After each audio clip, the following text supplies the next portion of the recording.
Good Thursday morning. We are following that major disaster being watched by the world. With jaw-dropping new video of flooding amid a new race against time to find any survivors. It is August 27th. This is Today. Breaking overnight, unimaginable. The death toll rising from that catastrophic flash flooding in Nepal. Chilling images now showing entire villages crushed by this massive wave of water.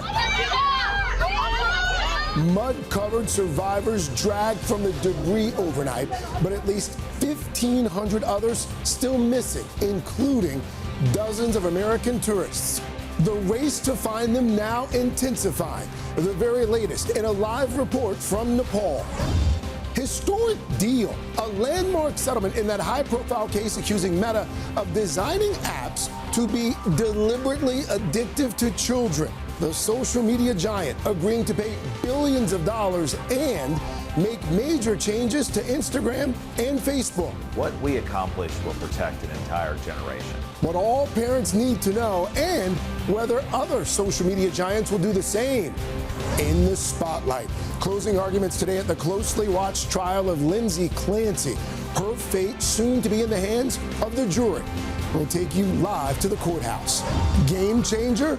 The groundbreaking new pancreatic cancer drug, just approved by the FDA, said to extend the lives of patients fighting one of the deadliest forms of the disease. Everything you need to know. Touching down, Prince Harry and his family spotted in the UK for the first time since the news of their move back to Britain. But will they receive a royal welcome from the royal family? We'll be live at Buckingham Palace. All that, plus remembering Tim Curry. I see you shiver with anticipation. The beloved actor who burst on the scene in the Rocky Horror Picture Show has died. What's the matter? Store wouldn't take your stolen credit card? This morning, we will look back at his most unforgettable roles. And more honors for an icon. Growing tributes to Dolly Parton overnight from fellow stars. Dolly, we love you. Thank you so much. To the many flowers and fans at Dollywood. You just still feel like you just had her ripped out of your heart. What we're now learning about her final days, the plans to celebrate her life, and the many wise words and cherished Dollyisms she left behind. I am comfortable in my own skin no matter how far I've stretched it at times. Set to inspire generations to come. Today, Thursday, August 27th, 2026. From NBC News, this is Today with Savannah Guthrie and Craig Melvin. From Studio 1A in Rockefeller Plaza. And a very good morning to you. Welcome to Today. Thank you so much for starting your Thursday with us. Kristen Welker here for the week while Savannah enjoys some time off. It's been really cool over the last day or so, scrolling through the feed, looking at the tributes to Dolly. And last night over at MSG as well, Harry Styles kicking off his tour with the tribute tour as well. I have been loving the tributes. I was up late watching our NBC News special on Dolly Parton and hearing from her fans. And one woman said, it feels like I lost a member of my family. And I think so many people feel that way about Dolly Parton. And all of this, of course, it comes as we are learning more about the music icon's final days and the next steps for her memorial services. We're going to have much more on that. And once again, I'll be looking back at Dolly's life, her legacy, some of those Dollyisms as well. We'll do that all morning long. Looking forward to that. But first, our top story. Those absolutely devastating scenes along the border of Nepal and Tibet. The images from catastrophic floods and mudslides, simply hard to believe, so hard to watch. Now, here's a look at just where it happened. An extremely rugged and mountainous region, popular with tourists, hikers, climbers, and pilgrims. We can tell you this morning that more than 160 people have been killed so far. That is a number that is expected to rise substantially. At least 1,500 remain missing. 500 foreigners from 32 different countries among them, including Dozens of Americans. NBC's Janice Mackey-Freyer has made her way to the region. She joins us now from Nepal with the very latest. Janice, good morning. Craig, good morning. It's hard to describe how devastating this was. A wall of water, ice, mud, and debris on both sides of the border, just 80 miles from here. The search is underway for more than 1,000 people who are missing in extreme conditions. No phone lines, no electricity or clean water. But it's the crushing pressure of time that may be the hardest, because the initial hours of a disaster like this are crucial. These terrifying images from the China-Nepal border show the disaster unfolding. A monster wave crashing down from the mountains, sweeping away everything in its path, including vehicles, buildings, even people. A surveillance camera in Tibet showing crowds running for safety. This morning, the catastrophic scale of it all coming into fuller view as the desperate search for survivors in riverside villages swallowed up, now getting underway. Hundreds of foreign tourists are missing, including dozens of Americans. My parents, Ramesh Sharma and Neelam Sharma, the last time we heard from them was when they crossed the border at 8 a.m. And we haven't heard from them since. We're just waiting to hear from them and just any information. The State Department releasing a statement saying the U.S. Embassy in Nepal is working to account for any U.S. citizens affected and calls for survivors to avoid riverbanks and low-lying areas and seek higher ground. This man saying a helicopter rescued him from his terrace. My wife, he says, was already buried in the mudslide. Soldiers from Nepal's army being deployed to the areas hardest hit, but getting there won't be easy. With roads and bridges wiped out, electricity and phone signals cut off. Before and after images show how forcefully the landscape has been altered. The concern now is that the danger has not yet passed. That unstable land along the narrow Himalayan corridor can easily give way. With the death toll certain to rise, it is a race against time on both sides of the border to dig out entire communities from the mud and hope for survivors. We are learning more about what triggered the devastating floods. According to the U.S. Geological Survey, part of a glacier in the Himalayas collapsed onto the valley floor and created such powerful seismic energy that it was confused with an earthquake. It triggered an avalanche. All that rock and ice came tumbling down and swept into the river, causing those surges of water, Craig, and the devastation that we're seeing today. Well, we certainly hope and pray that they're able to find more survivors there. Janice, thank you. Also this morning, tributes to the beloved Dolly Parton continue to grow. The queen of country being honored in ways big and small all around the world. We're also learning more about her final days. NBC's Joe Fryer is in her beloved hometown in Tennessee. Joe, good morning to you. Kristen, good morning. Behind me, you see this hometown Dolly Parton statue, which has become a gathering place for fans this week, even this morning. Hundreds of flowers and balloons paying tribute to Dolly. This statue was unveiled nearly 40 years ago, a sign of her enduring impact on this community and the music world.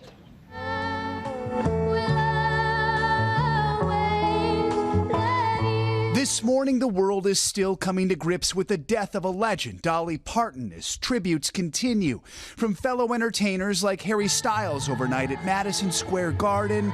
Dolly, we love you. Thank you so much. To the sports world, including at Yankee Stadium. And of course, her fans at Dollywood. Can you think of a better place to be to remember Dolly? This is truly the best place to be. The theme park opening its gates to fans, holding a moment of silence and promising to carry on her legacy. She has inspired our future.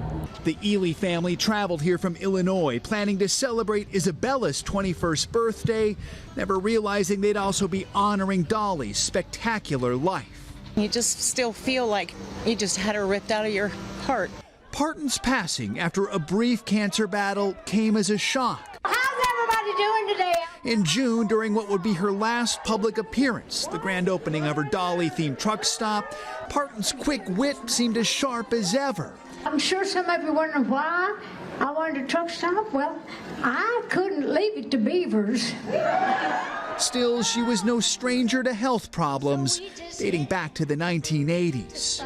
I had a lot of female problems, had some problems with my digestive system, with my stomach. Just 4 days before her death, Parton told People magazine she didn't pay attention to her own health issues while watching over her late husband. My immune system and my digestive system got all out of whack over the past 3 years. Just last week, she canceled an appearance at Dollywood, but sent fans a special message. My national doctor has kind of clipped my wings, saying you ain't traveling this week. Something Dollywood's president says was typical. That's her perseverance. Dolly's goddaughter, Miley Cyrus, is paying tribute, sharing, "We're in this loss together, and we will see her in all of the most beautiful things." While her father, Billy Ray Cyrus, writes, "Dolly recently sent me a beautiful message telling me she loved me with her whole heart. I will always love her in the same way." A message also reflected on new signs at Dollywood, featuring her timeless quote, "I will always love you." I have some good news. Dolly still has unreleased music. Her Broadway musical coming to New York later this year is supposed to have new songs. She also recorded a secret song, and she put it in a time capsule. I actually found this time capsule last night. It's really a little chestnut box. It's not supposed to be open till 2045. That's when Dolly would have turned 100 years old. A few years ago, she told Jimmy Fallon she kind of regretted putting the song in there because she says it's a really, really good song. She says that this is meant to be her final song, Kristen and Craig. It's called My Place in History. So something to look forward to a couple decades down the road. What an extraordinary final gift she left for all of us. Joe, thank you so much. Just incredible. I look forward to hearing that. And stay with us for more on the many ways Dolly is being remembered and honored throughout the morning. We turn now to that historic settlement that's expected to impact your child's social media accounts. Meta, the parent company of Facebook and Instagram, agreeing to pay around $18 billion. It was a closely watched social media addiction case. It was brought by 29 states. And NBC's chief business correspondent, Christine Romans, is here in the studio with details on all of it. Christine, good morning to you. Good morning, guys. This is all about more school, more sleep, and less scroll for teenagers. Meta says it will make major changes to its platform to better protect kids and teens, with hopes that other social media giants will do the same. A landmark settlement that could transform social media for its youngest users. These are significant changes that will keep your kids and mine safer. What we accomplish will protect an entire generation. Meta, the parent of Facebook and Instagram, agreeing Wednesday to pay up to $18.1 billion to 48 states. In a bipartisan effort, 29 states accused Meta of harming kids with addictive social media products and violating privacy and consumer protection laws. The company knew about these dangers and lied to teens, to parents, and to the public about them. Meta has denied any wrongdoing. Under the settlement, Meta says it will make major changes for users under 18, including imposing a 2-hour daily time limit on Instagram and Facebook collectively, blocking use between midnight and 6 a.m., muting notifications during school hours from 8 a.m. to 3 p.m., and removing access to some extreme beauty filters. The framework we've negotiated will empower parents to easily manage their children's access to our platforms. Meta says it will pay most of the money over 10 years, but it says it will only release the remaining $5 billion if other social media platforms follow suit. Meta adding in a statement, these protections will only be truly effective if we work with our peers, TikTok and YouTube, to put the same measures in place. For some parents, the settlement is personal. Emmy was the sweetest kid. Aaron Pupelo's 17-year-old daughter, Emily, died by suicide in 2021 after being bullied on social media. When you hear today of this settlement that Meta says that it's going to pay $18 billion and change how kids can use the platform, what's your reaction? The money is not the part that I'm concerned with. We need to make sure that the things that they say they're going to do, that they actually follow through on. So this is a historic settlement, no question. Just for context, it's about a month's worth of revenue for Meta that they're going to pay out over 10 years. And as we pointed out there, also, they only pay all the money out if other social media giants follow. Also, with these changes, it's going to take about 6 months to see the changes on Facebook and Instagram. And the company still faces a number of other lawsuits, which Meta says it will fight and considers legally different than this. But some of those plaintiffs and legal experts point to this latest settlement as a sign that momentum has shifted heading into these new trials. I think it's also interesting, you mentioned the likes. Like this is going to affect the likes that the teenagers and users see. They're going to hide that tally of the likes. And child psychologists tell us that kids get really depressed, actually, when they're not seeing that people are liking the things that they're posting. And so taking some of the pressure off of this race to tally the likes that kids get really sucked into. And again, it's about more school, more sleep, less scroll, just kind of taking some of the pressure off kids. Over the next 6 months, you'll start to see those changes. Such an important issue for every parent and every family. Yeah. Christine, thank you. You're welcome. Thanks, Christine. All right, now we want to go to the very latest on the closely watched Lindsay Clancy trial. After 3 weeks of testimony, closing arguments are taking place today. Her fate soon to be in the hands of the jury. NBC's Emily Ikeda is at the courthouse in Plymouth, Massachusetts. Emily, good morning. Hey, Kristen, good morning to you. Over the past month, the jury made up of 12 women and 6 men have heard from dozens of different witnesses. Lindsay Clancy's former husband, her family, psychiatrists, psychologists, investigators, and now all of that testimony and evidence will be boiled down into closing arguments from the prosecution and defense before the jury has to decide whether or not Lindsay Clancy's mental state at the time makes her criminally responsible for the killings. This morning, the prosecution and defense set to make their final pitches to a Massachusetts jury in a case that's drawn attention across the country. I'm going to tell y'all why women are supporting Lindsay Clancy is because she was failed. I think that the real issue is justice for those children. Closing arguments will get underway in the trial of Lindsay Clancy, the mother accused of murdering her young children back in 2023. Yesterday, the judge signaling that the jury will now be allowed to consider a manslaughter charge, a defense request. Certainly a positive development. That means jurors could convict her of a lesser offense than the murder charges she's already facing. Why would the defense push for manslaughter as an option here? If you're the defense, then you want the jurors to have something to grab hold to, especially if you think your client has come off as somewhat sympathetic during this otherwise horrific trial. At the heart of jury deliberations will be the former labor and delivery nurse's state of mind when she strangled her 3 young kids and attempted to take her own life. All while her then husband was out running errands. Prosecution witnesses describing her actions that day as intentional. To accomplish all of this in the course of that amount of time that Mr. Clancy was gone, I thought was significant, really showed an awareness of time. But the defense argues Clancy, who admitted to the killings, should not be held criminally responsible because she was in the throes of postpartum psychosis, with competing demonstrations seen outside the court and on social media, thrusting postpartum mental health into the spotlight. Is Lindsay aware of the conversation on social media around this case? I would imagine anybody would be. It's been quite publicized. And the judge is giving both sides 1 hour for closing arguments. And while this murder trial is almost wrapped up, Lindsay Clancy's time in court is not over. Both Lindsay and Patrick Clancy have filed medical malpractice lawsuits against some of her healthcare providers, alleging that she was not properly evaluated and monitored in the months ahead of the killings of her children. Kristen? All right, Emily Ikeda, thank you so very much. Lots more to get to here on a Thursday morning, including a potential game changer in the fight against pancreatic cancer, one of the deadliest forms of the disease.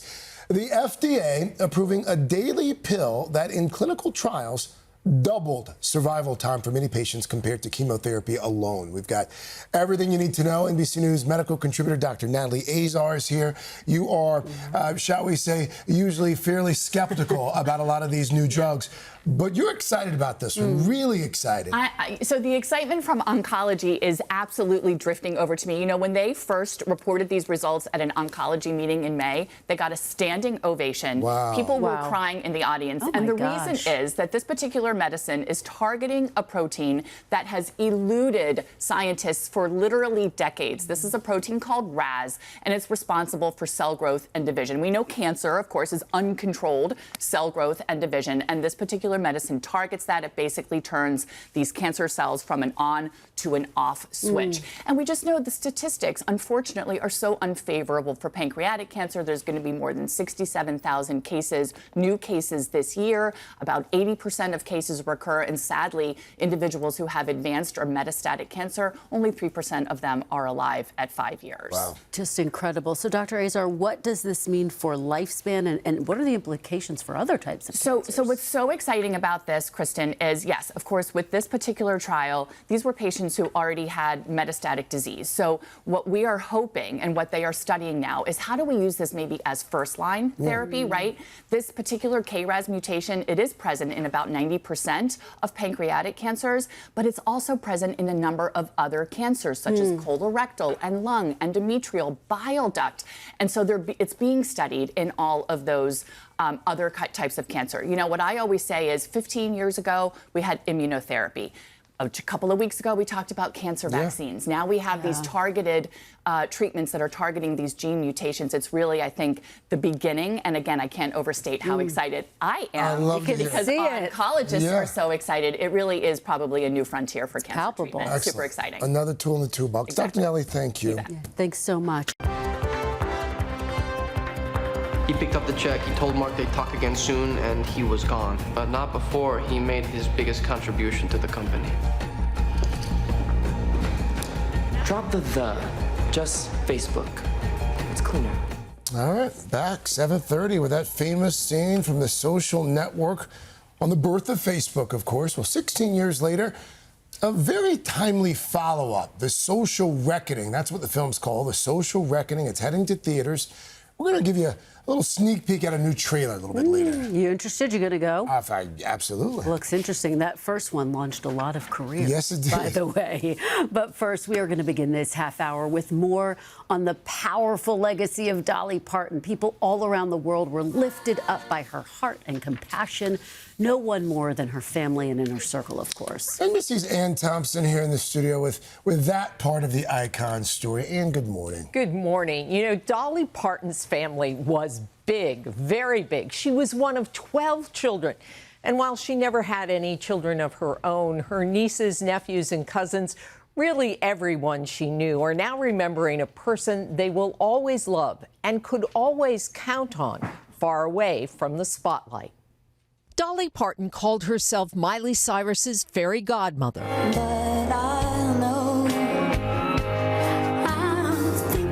This morning, Miley calls Dolly her angel. Saying losing her Aunt Dolly is beyond what feels right to share, and adding, I have an angel by my side. I always have. We saw the magic the two made on stage and on screen. Dad, I'm not in the mood to see anybody right now. Well, fine. What we didn't see were the tough conversations Dolly was not afraid to have, as Miley told David Letterman. She's always said this to me. You do you, and I'll do me, and together we'll be us. Dolly's large, tight-knit family was always her backbone, and music, their passion.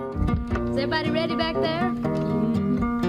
She grew up with 11 brothers and sisters, and when they struggled to get by, they had a song to sing together. In the pines where the sun never shines, and you shiver when the cold winds blow. Even as she became a global icon, Dolly kept her siblings close. The dark streets shine, the everlasting light. Everyone in Dolly's orbit experienced her warmth, Her family, her strength from the start, as she told Today in 1978. I'm extremely close to my family, and my nieces and nephews are extremely close. Decades later, those cherished memories stuck with them. I just remember you always being so present and loving us so much, all the kids. We were all your kids, all your That's true, still are. A Dolly story was never hard to come by, like from her sister Stella. We shared a bedroom together, and she was messy and I was neat. We would write songs together, and she always wrote the good lines and would laugh at my bad ones. Laughter was on the menu when she hung with sister and cookbook collaborator Rachel. What is one item everyone should have in their closet? Little black dress. Couple of skeletons. Parton's world became whole when she met her beloved husband, Carl Dean, in 1964. He never shared her spotlight. After his passing last year, she opened up to Savannah and Craig. I got so many cards, letters, flowers, and all from all over the world. I had no idea Carl Dean was so famous. She also honored her niece, Hannah, who survived childhood leukemia, with a large donation to the hospital that treated her and a fundraising song. But I'll be better soon, because I'm a chemo hero. Yeah. Dolly's immense star power fueling successful businesses and causes that became family affairs, highlighted in the announcement of her death by her nephew Brian. As her head of security for more than 2 decades, a role my father Larry held before me. Dolly once said that you want your people to be proud of what you accomplish. Oh, how they are.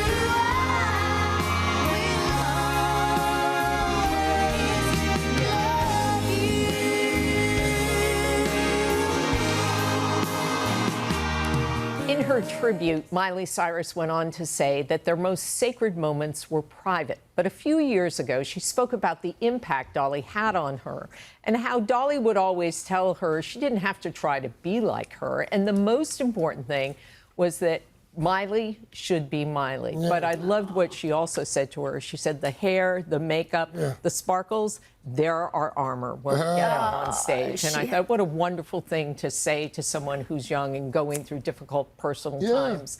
And keep performing. Yeah, words to live by. It's, you know, it's been nice for the last day or so. I mean, because there was this public Dolly, but to hear and see a little bit more the private Dolly, you forget how quick she was. Oh my gosh, just hilarious. Like skeletons in the cloud.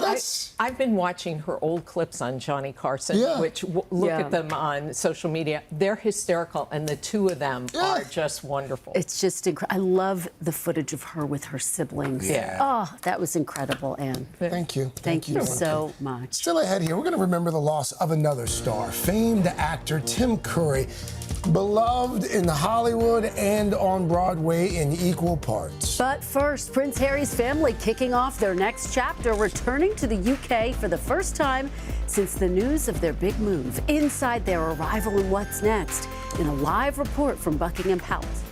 This morning on In Depth today, a fresh start for Prince Harry's family. That's right. 1 week after word of their plans to return to the UK, the Duke and Duchess of Sussex have done just that. NBC's Raf Sanchez is standing by at Buckingham Palace with that story. Hey, Raf, the Eagles have landed. Guys, good morning. Yeah, it's hard to believe it's been just a week since the bombshell news broke that Harry and Meghan were moving back here, and now they have arrived. They are staying in an undisclosed location outside of London, and there are so many unanswered questions, starting with what will Harry's relationship look like with his older brother, William? This morning, Prince Harry and Meghan are back in Britain, according to a source close to the couple, starting an uncertain new chapter in the country they so publicly left 6 years ago.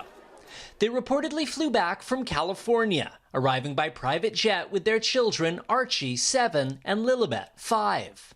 Both kids have grown up in the US, but will start school in the UK next month. A spokesperson for the couple declining to comment on their return, but British media reports their new home will be a non-royal residence, possibly in the Cotswolds, a scenic region west of London known for its rolling hills and picturesque villages. Celebrities like David and Victoria Beckham and Kate Moss have homes in the area.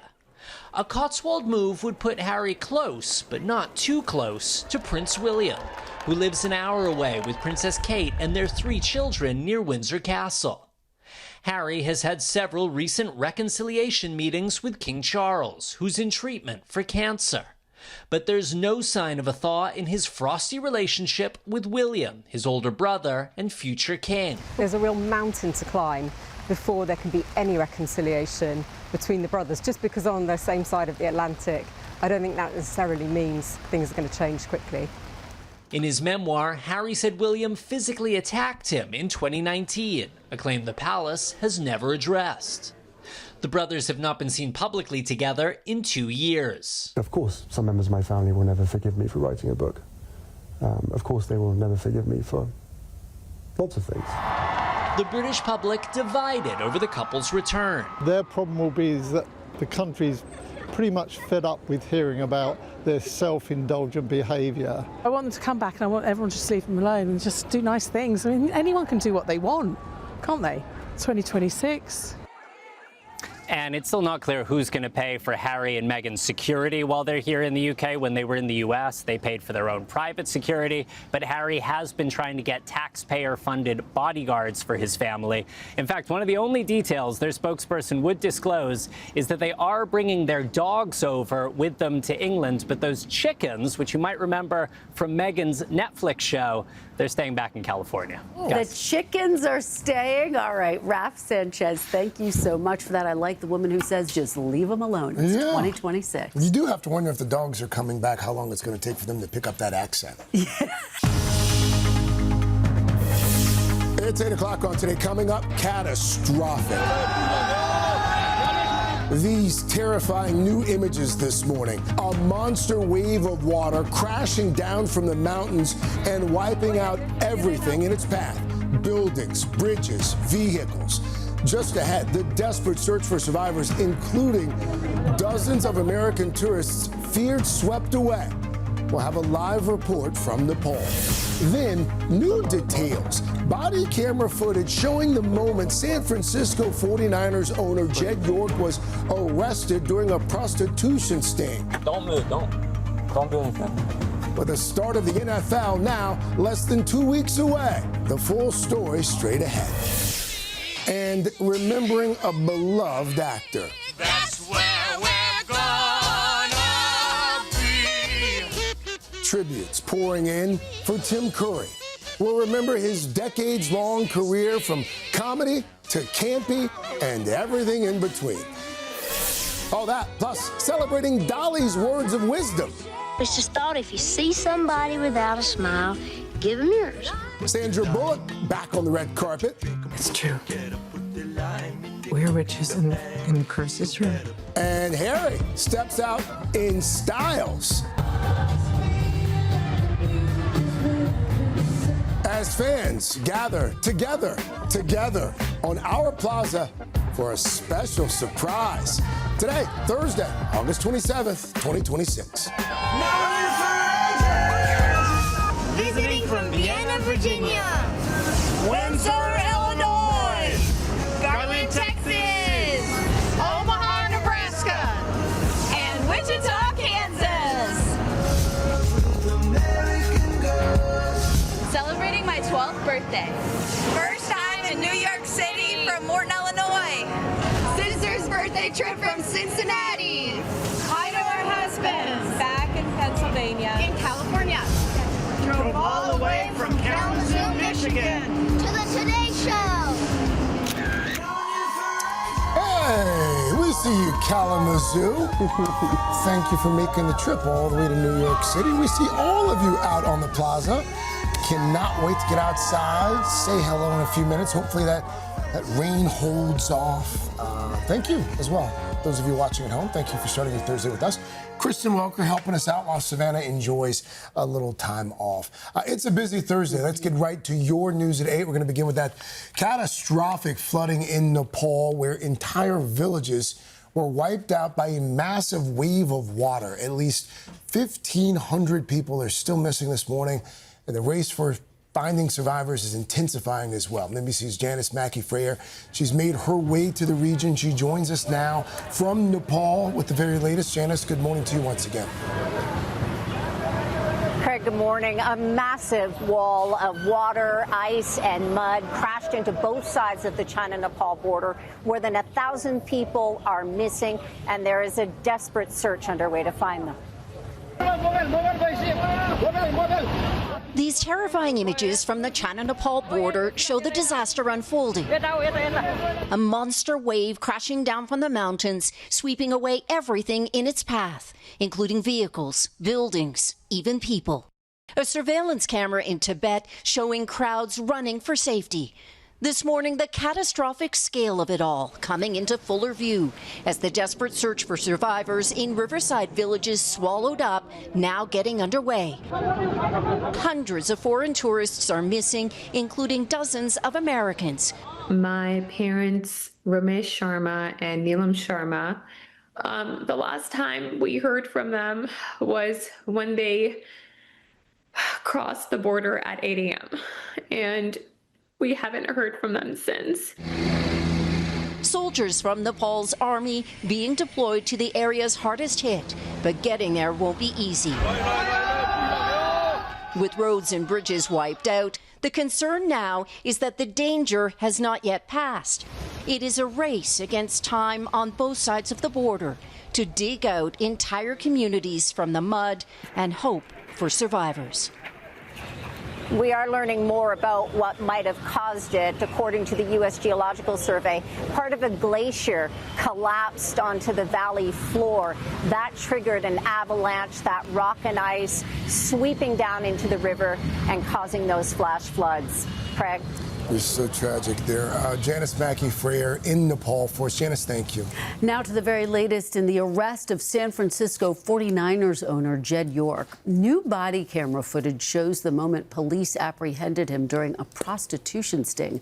NBC's Shaquille Brewster joins us now with the very latest. Shaq, good morning. Good morning, Kristen. And that new video shows York's reaction as police descend on his vehicle and arrest him for attempting to engage in prostitution. Now the NFL is weighing how to respond. New details this morning about the arrest of San Francisco 49ers owner Jed York, just weeks before the start of the NFL season. Show me your hands. Don't move. Don't do anything. This police body camera footage, first obtained by the New York Post, shows the moment York was detained during a prostitution sting in East Palestine, Ohio, Sunday. York, wearing a Yankees t-shirt and his wedding ring, gets out of a gray SUV and appears to question officers. Can I ask what you're doing? What are you doing there? I'm just driving. He's then placed in handcuffs. You meeting anybody? No. As officers search him. You're just driving around East Palestine? Yeah. According to court documents obtained by NBC News, officers found $160 in cash. You got more cash involved, dude. You got cash. And accused York of responding to an undercover ad placed on a known prostitution website by a local human trafficking task force. He was arrested for engaging in prostitution, later pleading no contest to an amended charge of disorderly conduct. York was sentenced to 1 day in jail, given credit for time served, and ordered to pay more than $1,100 in fines. Court records show York filed for divorce from his wife in May.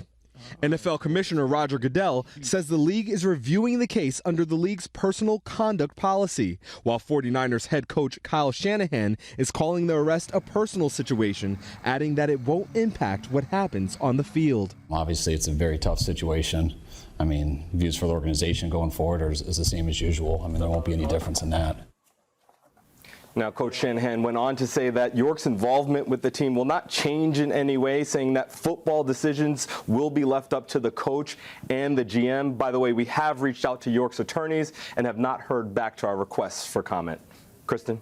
All right, Shaq, thank you so much. This morning, we are remembering beloved actor Tim Curry, the longtime stage and screen star, best known for his role, of course, in that cult classic movie, The Rocky Horror Picture Show. Has died.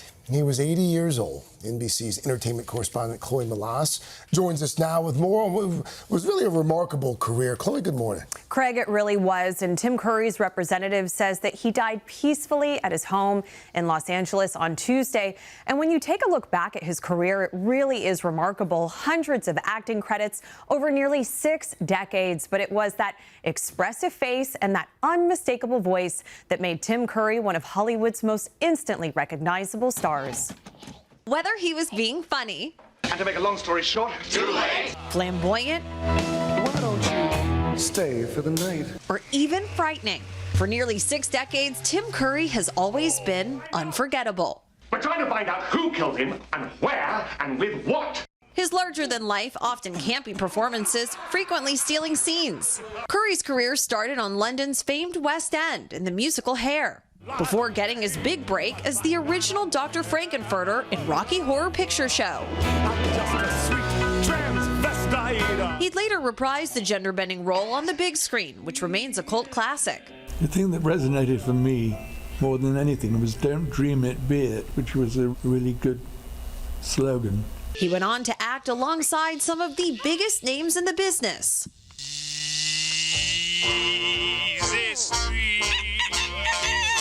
including comedy legend Carol Burnett. There was no ego about him. No, look who I am and what I did with Rocky Horror Picture Show. There was none of that. Burnett telling me it's been difficult to lose Curry so close to Dolly Parton. I'm gobsmacked, devastated, because I knew them both, I worked with them both, and I love them both. Curry's physicality lending him to a wide range of roles, from a murderous clown in the Stephen King thriller It, to family favorites like Muppet Treasure Island and Home Alone 2. What's the matter? Store wouldn't take your stolen credit card? Back in 2012, Curry suffered a massive stroke, limiting his mobility, but he kept working with voiceover roles. Now his fellow actors paying tribute. Last night, the cast of the Rocky Horror Revival on Broadway singing his iconic character's final song, called I'm Going Home.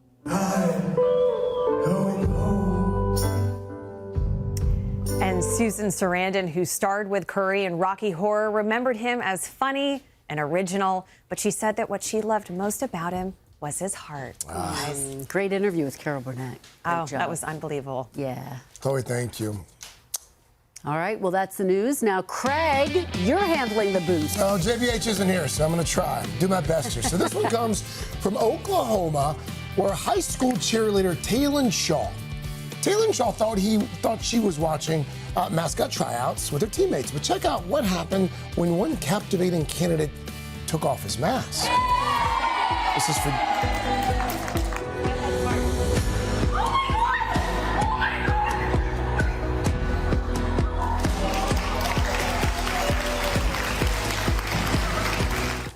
That's Taylon's brother, Sergeant James Shaw.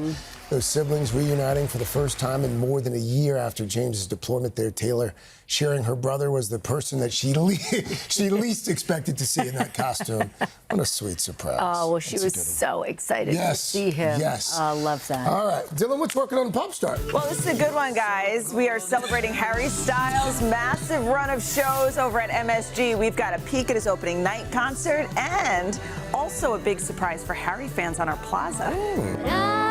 We are back now with more on the life and legacy of Dolly Parton. She was, of course, the queen of country, but Dolly was also beloved for her many, many words of wisdom through the years, showcasing her trademark wit that we talked about earlier, and that massive heart of hers. Yeah, that's right. NBC's Kate Snow is here with some of our favorite Dollyisms. Good morning, Hi, Kate. guys. Hi, Kristen. So the list of quotes is endless, right? Dolly Parton made us feel inspired. She also made us laugh with all those funny zingers. She gave us so many good words to live by, and she spent decades building her business empire, but also giving back to the community. Oh, but above all of this, I wish you love. Dolly Parton always had a way with words. Her best Dollyisms, as they came to be known, a blend of wisdom. No matter what your beliefs are or what your politics are, what side you're on. We're just people. You got to believe in good. Humor. I am comfortable in my own skin, no matter how far I've stretched it at times. Should I use Rogaine? Should I get a wig? Or should I stay the way I am? Just because you've lost your fuzz don't mean you're not a peach. And her signature sparkle. I didn't cut my hair. I just put on a shorter wig. Her unforgettable one-liners were part of her songwriting. Don't judge me by the cover, 'cause I'm a real good book. And even her roles on screen. It's just thought if you see somebody without a smile, give them yours. Dolly said it best on Instagram, writing, "The way I see it, if you want the rainbow, you got to put up with the rain." Words she so clearly lived by. Though we had no money, I was rich as I could be. Dolly often talked about her humble beginnings, growing up in eastern Tennessee with her 11 siblings. I just sensed that there was something greater in the world for me. Her mom imparting her own advice to a young Dolly. And to thine own self be true, that old saying. My mom used to say that to me. Don't ever forget who you are. Don't ever forget where you came from. Dolly never did forget where she came from, her country roots, inspiring Dollywood, an amusement park honoring her Smoky Mountain heritage. When I first started going to Hollywood, I thought, wouldn't it be great if I could some way change that D, DH to a D for a day, so it'd be like Dollywood. Just one of her many successful business ventures over the years, some showcased right here on Today. All of you are so great to help me get my goods, so to speak. We're here for it, At least Dolly. she's honest about it. Dolly, whatever you're selling, we're buying. Yes. That business savvy extending to her own singing career, Dolly famously retained control of her music.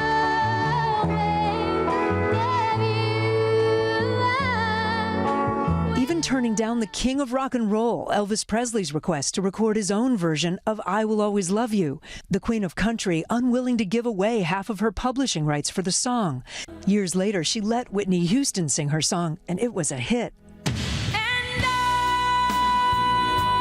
Dolly said she used some of those royalties to buy a property in a predominantly black neighborhood in Nashville to honor Whitney. I just love the fact that I spent that money on a complex, and I think this is the house that Whitney built. For Dolly, giving back was part of her life's purpose. In the 90s, she created Imagination Library, mailing free books to kids, the program inspired by her own father. My own father, who had 12 children and did a great job raising us, could not read and write. To date, her library has donated more than 300 million books worldwide. Her wise words and her impact, now part of her lasting legacy. Because I want to leave something of importance behind, if nothing else, a bigger smile than anybody else left. Just something to make people happy. This dumb blonde ain't nobody's fool. Thank you very much. It's so true, right? Like all my friends in my real life, everyone is sharing these Dollyisms and all just make you talking smile. about it, right? She also said she never made any mistakes because she learned from every single thing. There you go. She taught us so much. Kate, what a great piece. Thank you. You guys ready for Here Pop it Set? is. Let's do it. Okay, first up, The Social Reckoning. We are getting a look at the latest trailer for the follow-up film to the Oscar-nominated Social Network, which featured the formation of Facebook. Well, now 16 years later, the new film follows a journalist and a Facebook employee turned whistleblower as they try to expose the social media giant. Take a look. Facebook wants you to stay on the site for as long as possible. And 2 years ago, the algorithm was changed. Wait, Mark, we're trying to address hate speech and we're going to amplify and turbocharge it. The debate is over. Why haven't you printed it? Because you didn't give me a story, you told me a story. Oh, you're useless. It's not the first time I've heard that. I want the internal documents. I want proof. She's going to get sued into small pieces. We have 102 hours to get everything. So that's Jeremy Strong, who stars as Mark Zuckerberg. Oscar winner Mikey Madison plays the whistleblower, teaming up with a Wall Street Journal reporter played by Jeremy Allen White. The Social Reckoning hits theaters on October 9th. Certainly timely. Yep. Yes, a lot of people want to see that. Next up, we said it earlier, one of our faves, Harry Styles, the Grammy winner, kicked off his residency at Madison Square Garden last night, and he took time to share a story told to him by an MSG staffer about Harry's first time at the iconic venue. I had the great privilege of playing in this building for the first time when I was 18 years old. there was a gentleman who is working here, who's working here then, who shared with me that when I got out of the car that day, I kissed the floor and said, I made it to Madison Square. He certainly did. I love that he had to be reminded of that story, of that moment happening. Wow. The singer treating his fans to actually a brand new set list last night, featuring new songs not performed while he toured Europe earlier this year. Harry's residency at MSG runs through Halloween. And stick around for our Together Thursday celebration in our next half hour. Can't wait for that. That's right. Surprise. Yeah. Surprise, surprise. All right, next up, we have good news for Love Island USA fans. The hit reality show is officially returning for season 9. It's set to premiere next summer, and Ariana Madix will be returning as host. The announcement follows what was a record-breaking season 8 on Peacock, and now we have a sneak peek at the upcoming reunion. Coming to you from Universal Studios Hollywood in front of a live audience. The Love Island USA Season 8 reunion. Why wear a short dress? You guys were accepting of her, not me. My immediate thought was like, I need to go and apologize. I don't think you just roll your eyes. So messy. Craig, I know you can't wait. The season 8 reunion, hosted by Andy Cohen, premieres August 31st on Peacock. Well,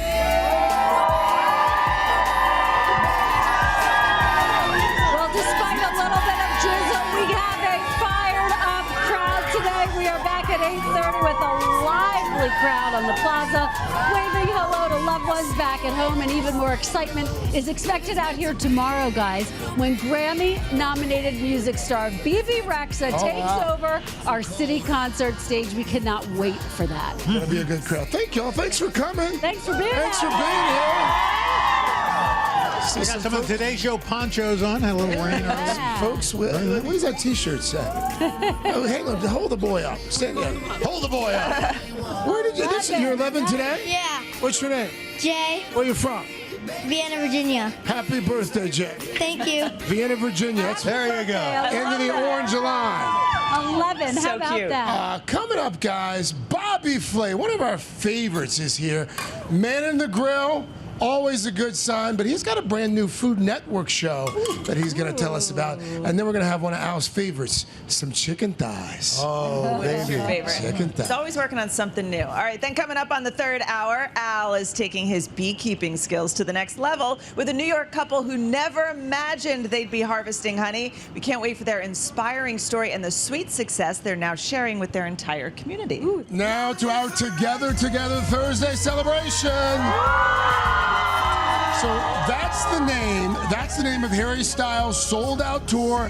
As Dylan shared last night, the superstar kicked off his MSG residency, the first of 30 concerts at the world's most famous arena.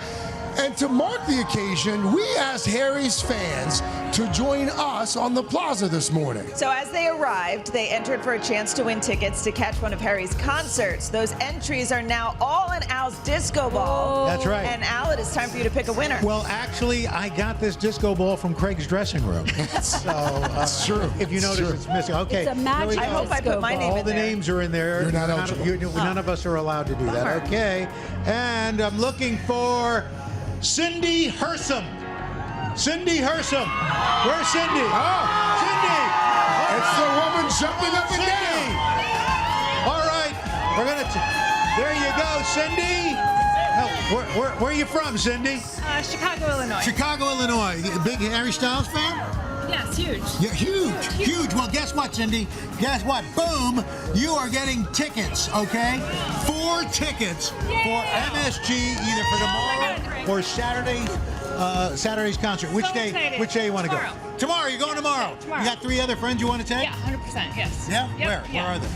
They're here. All right. They live here. Yeah. Okay. Everyone's here. Okay. Yeah, very good. Those friends are going to be very excited. Very popular. Your other friends who don't get to go are going to be upset. I know. Okay, good. But you don't seem broken up about that. All right, good. Good for you, Cindy. Enjoy the show. And we're going to have more Together Thursdays in the weeks ahead with even more surprises. I love it when you give away stuff. We love giving away stuff. That's right. In the disco. Oh, here's your ball back. Thank you so much. I need this back in my dressing room. All right. Up next, Joel Edgerton, Jennifer Connelly, they're both here. We're going to talk about the eve of the return of their hit sci-fi series on Apple TV. It's called Dark Matter.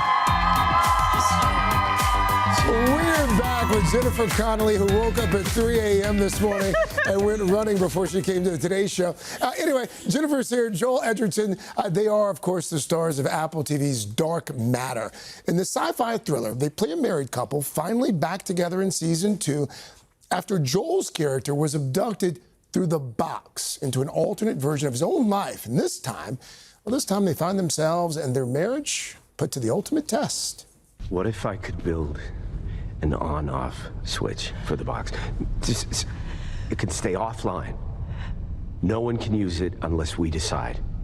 I mean, I thought we already decided that we're destroying it. Don't you think we should stay here just a little bit longer before we go and detonate our escape hatch? I think if you were changing the plan, we should have discussed it. Oh, Jennifer, Joel, welcome. I was a fan of season 1. I was telling both of you, though, this is not one of those shows that you can sort of watch, zone out, go do something, come back, and still know what's going on. Like, you have to watch and pay close attention and listen to the show. Yeah, you got to focus. Season 1 was based on a book. Yeah. Season 2, no book. Off book. Yeah, which was exciting, and we didn't know where it was going to go. And I thought that they took it in a place that was very topical. It turns out, like exploring the unforeseen consequences of this technology.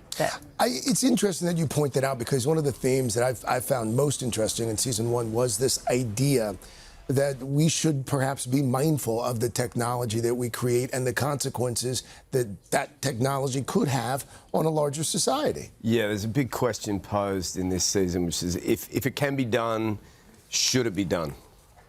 And I think that we see on a personal level within our marriage and with other characters in the show, the consequences of using the technology, but on a bigger scale, the broader ethical question of why should we put something out in the world if it can have these consequences?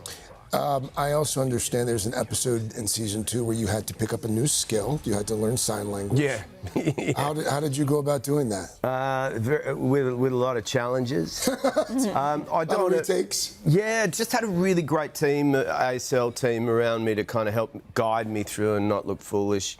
But it's it always reminds you that being an actor, there's always a new challenge just around the corner, no matter how long you've been around, how old you get. There's always something new to try.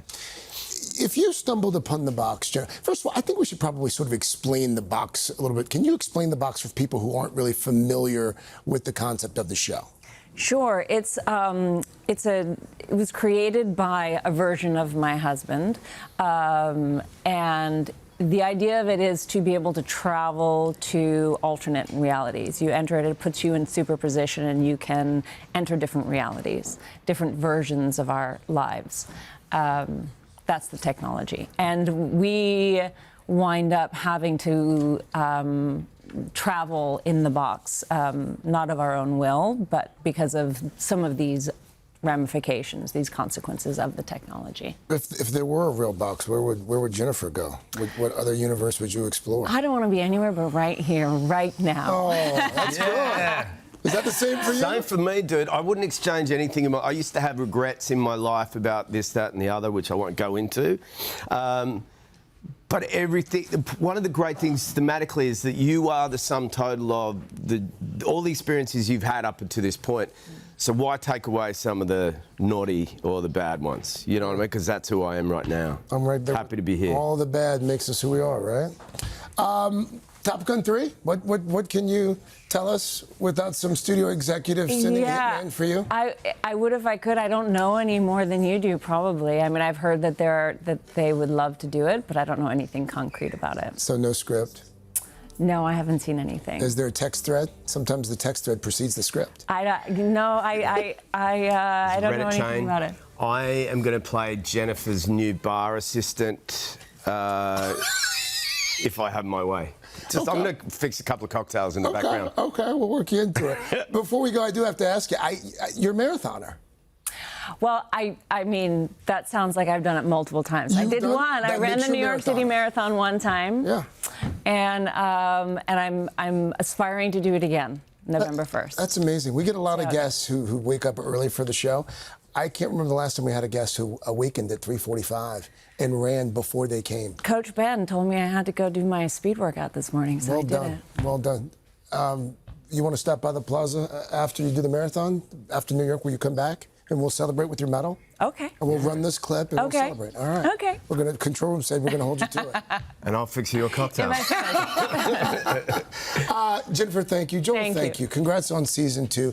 Season 2, Dark Matter, starts streaming tomorrow on Apple TV. Kristen, welcome. All right, we can't wait to watch that. Coming up next, Melissa Garcia is here with a new hot list to make your transition from summer to these hectic fall routines that much easier. But first, this is Today on NBC. Welcome back. Summer is almost over, and whether you're heading back to school or back to the office or just trying to get your schedule back on track, today's hot list will help you hit the ground running. Today, Shop Today lifestyle and fashion contributor Melissa Garcia is here to set us up for success. And don't forget to scan that QR code below to start shopping. Melissa, it's so great to good see to be you. here. Yes, So let's fun, start right? shopping. I mean, let's start with this face mask, which is fantastic. So good. So this is from Medicube, which is this viral Korean skincare brand. This is a brand new launch for them. So this is an amazing it's called their jelly mask, and it's packed with NAD and EGF, which are basically ingredients that help to really renew and repair your skin cells more quickly. But this really works to give a firmer, really firm skin, really great complexion. So if you use this, are you thinking, is it like half hour or hour? How long do you put this on? So this is actually cool. When you put it on, it's actually opaque. You can see our producer Alexa there. Yeah. It goes on opaque, and then when it's done, pretty much, it turns translucent. So it's about like an hour, or you can even wear this longer for a few hours. It is so great. We love this one. It comes in a pack of 4. This is fantastic. Yeah, Everyone really, needs really a good. Face mask and mascara. I actually need new mascara, so this I'm gonna buy. So we love NARS. So this is a great mascara, and I've tried so many mascaras recently. This one is at the top of my list. This just came out. It's their Notorious mascara. It really comes, and you can see that's the brown. It comes in black and brown. It really lengthens and elongates your lashes. It really helps to just make them volumized too. The bristles on the brush really help to just get volume in there. The brand says it's also 16 hours of wear with no smudging and no flaking. It works so well. I definitely add this one to your list. It's all about great the volume. mascara. I mean, that's the key to a great mascara. Really, really great. This one I'm obsessed with. Basically, it's a crock pot for work or school. How smart is this? It's brilliant. Right? So if you're like a student or you bring your lunch with you to work, this is great. No more waiting for the microwave or cold food. So you basically put any food in here, your leftovers, soup, chili, rice bowls, even oatmeal for breakfast in the morning. And then what you do, you just plug it in. It has a little cord that attaches, and it gradually heats up your food. So when it's lunchtime, you have a nice hot meal waiting for you. And I love that it comes in all different colors. Comes in all different colors. That's so great. Yeah, the inside comes out, so you can just pop it into the dishwasher too. So easy to clean, easy to take with you. This is so great, especially when it comes cooler. This is nice to have a hot lunch in the cooler months, Buy one right? for every day of the week. Every day of the week. Color for every day of the week. Ralphie's sneakers, these look very hefty and like they give you good support. These are so great. So we have men's and women's version here. These are really great because these are a brand new launch also for them. These are also, we're getting $20 off with the code today20. So take advantage of that. And Rothy's are great because not only are they so comfortable, but these go right into the washing machine, which is great. You can wash them. I love this style. This is really a beautiful low profile sneakers are such a trend that we're seeing this season. You can wear these with jeans, with dresses, honestly, with just about anything. These are the women's version. And then the men's version is just such a great classic sneaker. I think every guy that walked by here was like, what are these? They're so cute. So these are really great. Wear them with jeans. You can wear them with slacks even. I can see these with trousers and a blazer, but so comfortable. A classic sneaker, men's and women's. And again, machine washable, which is so good. And it looks like they give you great support. Such great support. And our last one, so I think a basic long sleeve is just a must-have for every woman.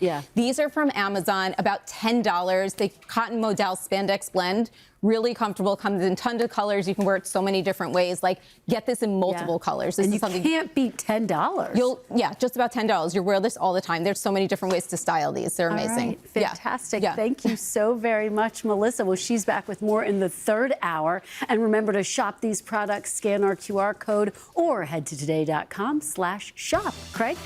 All right, Kristen, this is not your average chicken dinner. Nothing's ever average when Bobby Flay's around. Bobby's here kicking up the flavor with the recipe that he's about to share. He's also going to tell us about his cool new show as well.